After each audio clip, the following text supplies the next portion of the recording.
अस्सलाम वालेकुम जी, कैसे हैं आप? उम्मीद करता हूँ सब खैरियत से होंगे। आज का जो टॉपिक है वो है बायोस्टैट्स का। और बायोस्टैट्स में हमारे पास फ्रीक्वेंसी डिस्ट्रीब्यूशन कंप्लीट करनी है। तो ये एक रॉ डाटा हमारे पास गिवन होगा। आपने इस रॉ डाटा को ग्रुप डाटा में कन्वर्ट करना है। इसको ग्रुप डाटा भी कह सकते हैं और इसे फ्रीक्वेंसी डिस्ट्रीब्यूशन भी कह सकते हैं। तो आपने करना क्या है कि आपको जिस तरह इस क्वेश्चन में है कि ये एक एग्ज़ाम ग्रेड्स हैं हमारे पास 36 स्टूडेंट्स के। ये आपके पास फर्स्ट स्टूडेंट के ग्रेड हैं जो कि आपके पास 60 हैं।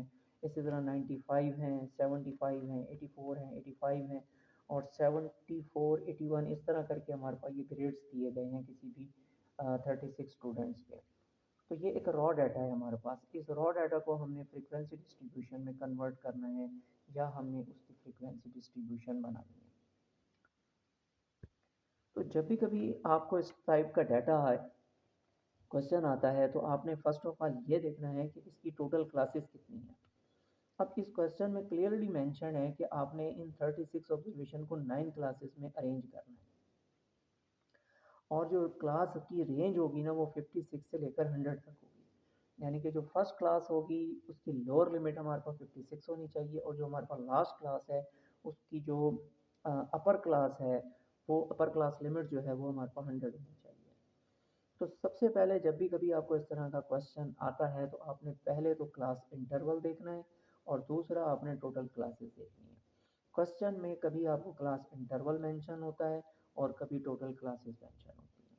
तो आपने सबसे पहला स्टेप फर्स्ट ऑफ ऑल इसकी रेंज कैलकुलेट करनी है। जब रेंज कैलकुलेट होती है तो उसके बाद हमने ये डिसाइड करना है कि इसकी टोटल क्लासेस कितनी हैं या नंबर क्लास इंटरवल साइज कितना है। तो रेंज का पहले फार्मूला देख लें, रेंज का मेथड देख लें। वो ये होता है कि maximum observation minus minimum observation, कि कोई भी डाटा सेट है उसकी मैक्सिमम और मिनिमम ऑब्जर्वेशन का डिफरेंस लेते हैं तो हमारे पास रेंज आती है।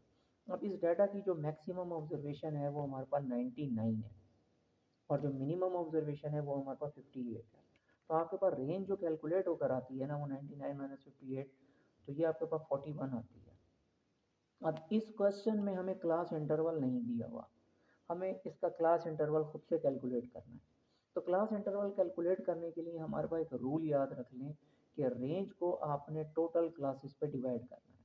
अब रेंज जैसे हमारे पास 41 है तो हमारे पास 41 हो गया। इसको 9 पर यानी कि जो टोटल क्लासेस हैं जो क्वेश्चन में ही मेंशन थी 9, उससे आपने क्या कर देना है, डिवाइड कर देना है। तो क्लास इंटरवल आ जाएगा। तो क्लास इंटरवल इसको डिवाइड करने से हमारे पास आता है 41 डिवाइडेड बाय 9, जो कि आता है हमारे पास 4.5, जो कि अप्रोक्सीमेटली हमारे पास इक्वल होता है 5 के। तो इसका क्लास इंटरवल हम कितना रखेंगे जी, 5। और इसी तरह करके रेंज को टोटल क्लासेस पर डिवाइड करते हैं। यहाँ एक छोटी सी बात एडिशनली याद रख लीजिए, सम टाइम ऐसा होता है कि आपको क्लास इंटरवल गिवन होता है और आपको टोटल क्लासेस फाइंड करने को कहा जाता है। तो रूल यही होता है हमारे पास कि class interval is equal to range over total classes. तो अगर आपके पास टोटल क्लासेस गिवन है तो क्लास इंटरवल फाइंड करना होता है और अगर क्लास इंटरवल गिवन है तो टोटल क्लासेस फाइंड करना होता है। तो रेंज तो आपके पास ऑलरेडी है। आपने जस्ट क्या करना होगा, इन केस अगर आपके पास क्लास इंटरवल गिवन है और टोटल क्लासेस आपको चाहिए तो क्लास इंटरवल से आपने रेंज को क्या कर देना है, डिवाइड कर देना है। यानी कि ये वाला जो क्लास टोटल क्लासेस है मल्टीप्लाई हो जाएंगी और क्लास इंटरवल से डिवाइड कर देना है। तो हमारे पास क्या आ जाएगा, टोटल क्लासेस आ जाएंगी। जैसे सपोज कर लेते हैं हमारे पास रेंज तो 41 ही है लेकिन हमारे पास क्लास इंटरवल जो है वो 5 है। यहाँ पर हमने कैलकुलेट किया था लेकिन यहाँ हम सपोज कर लेते हैं कि हमें गिवन है। तो आपने जब 41 को 5 पर डिवाइड करेंगे तो टोटल क्लासेस आ जाएंगी। यानी कि ये वाला फार्मूला, ये टोटल क्लासेस वहाँ जाके डिवाइड होंगी और ये इस तरह करके आप इसको इंटरचेंज कर सकते हैं। तो क्वेश्चन की नेचर आपको समझ में आ गई। क्वेश्चन है क्या, ये रॉ डाटा दिया गया है और रॉ डाटा हमारे पास है 36 स्टूडेंट्स के, ये ग्रेड्स हैं हमारे पास और आपने इनकी फ्रीक्वेंसी डिस्ट्रीब्यूशन कैलकुलेट करनी है और टोटल डाटा जो है वो 9 क्लासेस में अरेंज करना है। और फर्स्ट क्लास जो है वो 56 से स्टार्ट होगी और जो लास्ट क्लास होगी उसका एंड जो होगा या अपर क्लास जो लिमिट होगी वो 100 होगी। तो अब आप लोगों ने इस तरह करके इसकी फ्रीक्वेंसी बनकर आपके पास आ जाती है, ये टेबल बनकर आ जाती है 56। अब आप ये देखें कि आपके पास जो क्लास इंटरवल है जो क्वेश्चन में गिवन है वो है 5। तो आपने करना क्या है, अब स्टार्ट हमने लेना है 56 से। हमने इसका स्टार्ट लेना है 56 से, तो 56 के अंदर आपने क्या कर देना है, 5 ऐड कर देना है। इसी तरह करके 66 बनेगा, फिर इसमें 5 ऐड करेंगे, फिर 5 ऐड करेंगे, इस तरह करके हमने अप टू 96 तक ये 5 ऐड करते हैं। अच्छा, अब आपने ये देखना है कि इसकी टोटल क्लासेस 9 बनती हैं, तो देखिए काउंट कर लें 1 2 3 4 5 6 7 8 एंड 9, तो टोटल क्लासेस 9 बन गई। तो अब आपने ये देखना है कि जो हमारा पास ये जो लास्ट हमारे पास आएगा ना, ये 100 या अपर लिमिट होनी चाहिए या डाटा की मैक्सिमम ऑब्जर्वेशन होनी चाहिए। इसका मतलब है कि इस क्लास के अंदर हमारे पास डाटा की मैक्सिमम ऑब्जर्वेशन फॉल करनी चाहिए। तो फिर देख लीजिए, स्टार्ट क्वेश्चन के ही अकॉर्डिंग हमने करना है। क्वेश्चन में मेंशन है कि आपने 56 से है।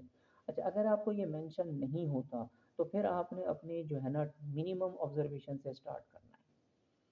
ठीक है, जैसे 58 है, तो अगर मिनिमम हमारा 58 है तो 58 से स्टार्ट करेंगे, या 50, यानी कि आपने ये देखना है कि आपने टोटल क्लासेस में अपना डाटा अरेंज करना है, और लास्ट जो क्लास आपकी बनेगी उस क्लास के अंदर आपका जो है ना लास्ट ऑब्जर्वेशन या मैक्सिमम ऑब्जर्वेशन फॉल करनी चाहिए। तो अब आपके पास क्या है, 56 से क्वेश्चन में ही मेंशन है, 56 से स्टार्ट कर रहे हैं, इसमें 5 5 का गैप ऐड करते हैं, 5 56 5 ऐड करेंगे एंड सो ऑन, लास्ट हमारे पास क्या आ जाएगा, 96।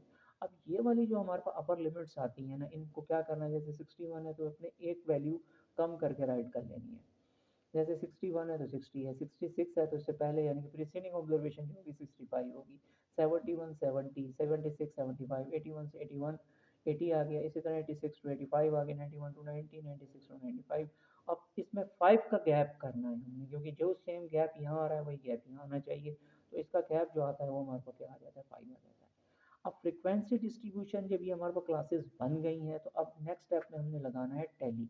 तो टैली होता क्या है, देखें सिंपल सा ये होता है कि टैली के लिए आपने वहाँ से ऑब्जर्वेशन को रीड करते जाना है और यहाँ पे टैली का साइन राइट करते जाना है।